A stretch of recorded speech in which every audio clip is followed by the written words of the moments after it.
School is starting soon, and your child technically seems ready. They know their letters, they can count, and no one at school has raised any red flags, but something still feels off. Drop-offs are harder than they should be, and when they're coming home, they're completely falling apart, and you can't fully explain it, but you know it's not nothing. So once you see this, you won't be able to unsee it. So as parents, this is how we can get tripped up. We've been taught that school readiness means academics, that they can recognize letters, they can count, and they can follow directions. So if they can do those things, we assume they're ready. But that's not actually what determines whether a child can handle school.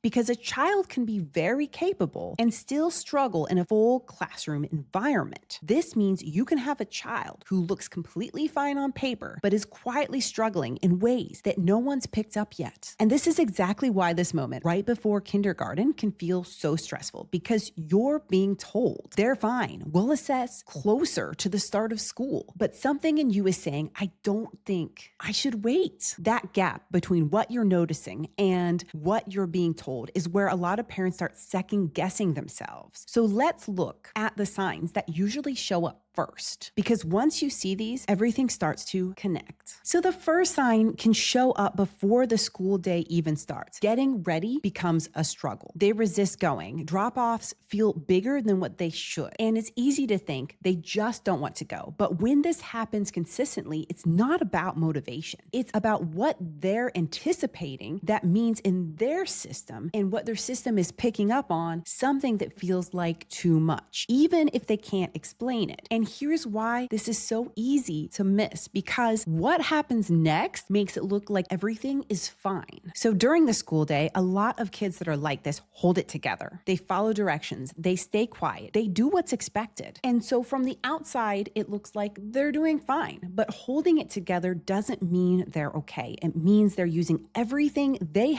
have to keep it together, which means by the end of the day, there's nothing left. And that leads to the sign most parents can't ignore. So after school, everything comes out: meltdowns, irritability, pushing back on things they could normally handle. And it feels like, well, what happened? Because just a few hours ago, they were fine. Your child might actually be working harder than everyone else just to get through the day. That means while other kids still have the energy left when they get home, your child is completely depleted. And if you don't recognize that difference, it's really easy to assume this is a behavior problem. But instead, I gently want to direct you to realize it could be a capacity problem. I saw this in my own kids. They went to two different preschools, and neither school raised concerns about their social emotional skills. But the first week I pulled them out to homeschool them, it was a completely different picture. Their struggle was so obvious. And once I saw it, I couldn't unsee it. And it has been there the whole time. It just wasn't showing in a way that was easy to catch. It was coming out sideways, in resisting to go to school, the meltdowns after school, in pulling away from things they used to enjoy. And once I understood that, everything started to make more sense. But this doesn't just show up at home. It shows up in other ways too. They often are the kids that are bright, verbal, capable, academically. So when they struggle, it doesn't make sense, which is why people start saying things like they're just strong-willed. They just need to try harder, or they'll grow out of it. But when a child is capable and still struggling, that tells you something. That means the issue isn't that they can't learn. It's what's getting in the way of them accessing it consistently and most of the time. And it has nothing to do with academics. So what does it look like instead? This is where it shows up. Transitions are hard. Group settings feel overwhelming. They get frustrated quickly with simple tasks. They avoid certain activities like writing or sitting still. And sometimes it shows up in really small ways, like a child walks up to them and says hi, and your child doesn't respond. Not because they don't know how, but because in that moment, it's just too much. Those little moments are easy to dismiss, but they're not random. They're clues. And if you're noticing these things, it's not just you. And I saw this all the time when I was teaching. I had a student who was completely capable academically. In a quieter one-on-one setting, they could learn the material, answer questions, and pass assessments without a problem. But in a full classroom environment,